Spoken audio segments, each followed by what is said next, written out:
Hey guys, welcome back to a brand new video, and in today's video we're going to be taking a look at the 2022 Senate elections and looking at some new polling data that'll tell us a lot about these races. So we've got a narrowed down version of this map, and I narrowed it down to just 5 seats that I think are competitive.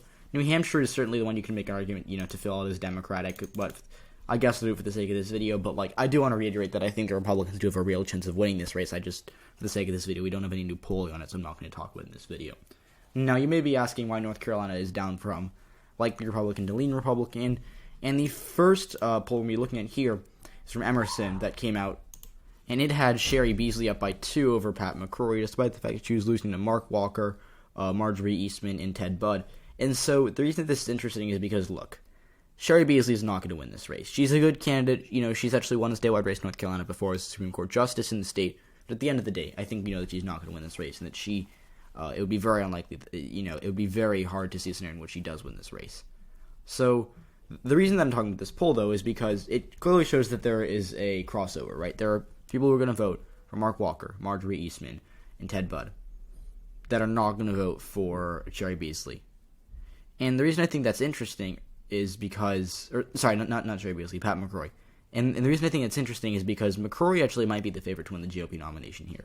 So, as you can see here, Pat McCrory is currently at 30 cents unpredicted, which isn't that bad considering the fact that he's, I think, pretty objectively their worst candidate to run. Now, Ted Budd is still number 1, but if we look at the polling data we've seen in this primary, Pat McCrory's still been in it. He's behind Ted Budd, but he's led in some polls. Again, they weren't super recently, but they were from February, early March, and he led in some polls. Now, Ted Budd has recently gained. We saw Emerson, which had the poll I'm talking about right here. They put Ted Budd up by 16 over Pat McCrory, but McCrory's and Budd I think are going to be the 2 major candidates in this primary, because Budd's got the Trump endorsement, and yet he hasn't really surged yet, and he's still letting Pat McCrory in the game, which is bad because it's like a game of football.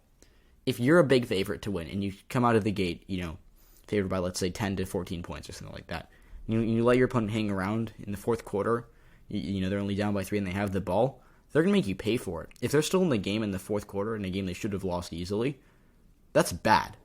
So, and this happens in politics too. It happened to Andrew Yang in New York City, for example. A lot of candidates come in with the hype and they kind of flame out. And so, I'm not saying that happening to Budd necessarily, but him having the Trump endorsement, not running away with this race, is really, really interesting to me. So, Pat McCrory, as of right now, I don't think he's a favorite, but he's certainly got a decent chance to win this race. So, that's why North Carolina's down to lean from likely, but McCrory still would win, and so would Budd. It's just a bit less safe than it was a month ago.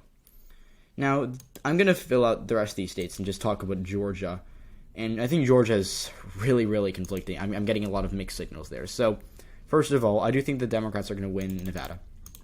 It's going to be close, but I think CCM holds, especially considering the fact that she's, the internals have had her doing quite well in Vegas, which I think is enough for her to hold on, but it's still spring. I'm going to have to wait till June or July to give you a definitive, I think she's going to win until this changes, right? Because it's still spring. Election season, we're just at the tip of the iceberg. Arizona, I think, is lean Republican. I'm moving up from tilt to lean Republican.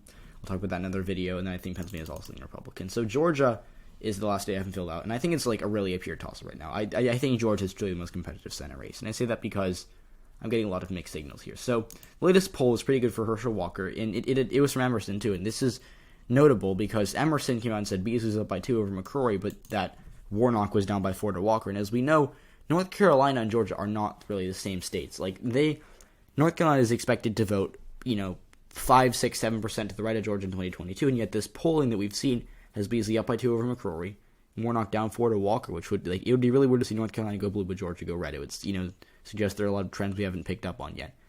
And so either one of 2 things is true. Either this poll is garbage or doesn't, either one of these polls is garbage. Because one of these polls is right. We got 2 polls, one's right, one's wrong.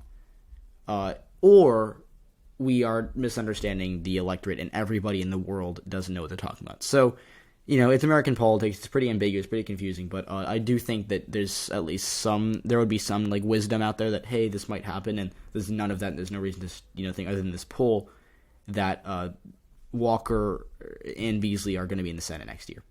It's going to be in all likelihood, it's going to be not be easy for North Carolina, whoever the Republicans run. It's going to be either Warnock or Walker in Georgia.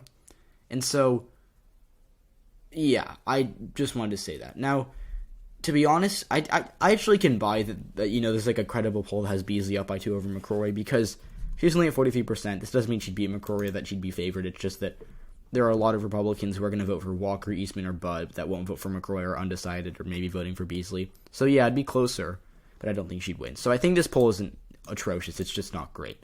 Now this poll, on the other hand, is concerning for Raphael Warnock, but it's also bad for Herschel Walker. And so this poll actually, from what I've read, I'm not going to pull it up right now because I want to make this video kind of quick, but this poll actually oversampled Republicans by about 3%, and it's a Walker plus 4 race, so like if you adjust this poll, right, it might be Walker plus 2 or Walker plus 1 or maybe even.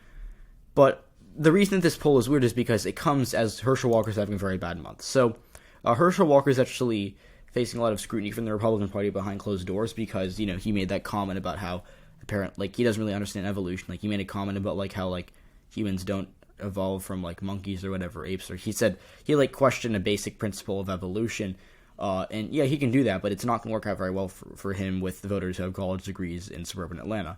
And I'm not saying that one comment about apes or evolution is going to cause him to lose this race, but if you're repeatedly making dumb comments and you're going to have to debate Raphael Warnock, you're going to have to campaign on the fly. That's bad, and you're going to have a lot of gaffes. It's going to be kind of like Joe Biden, right? Like Joe Biden, a lot of gaffes that hurt him.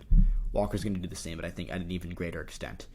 And we're also receiving information that the Republicans are considering giving up on Georgia, just letting Warnock win re-election so that they can divert funds to holding Pennsylvania, trying to flip Nevada and Arizona, because they want 51 seats. They just might want to give Georgia away because they'd probably lose it in 6 years anyways, and they're just going to say, let's win Arizona, let's win Nevada, let's win Pennsylvania. And so that's really interesting, and that's why I'm saying this race is a pure toss. I'm getting a lot of mixed signals. The latest poll we saw did have the Republicans winning, but the Republican Party doesn't seem too confident in Herschel Walker's ability to win this race for them. So that's it. Pretty quick video. Podcast coming out soon. Thanks for watching. I'll see you in the next one.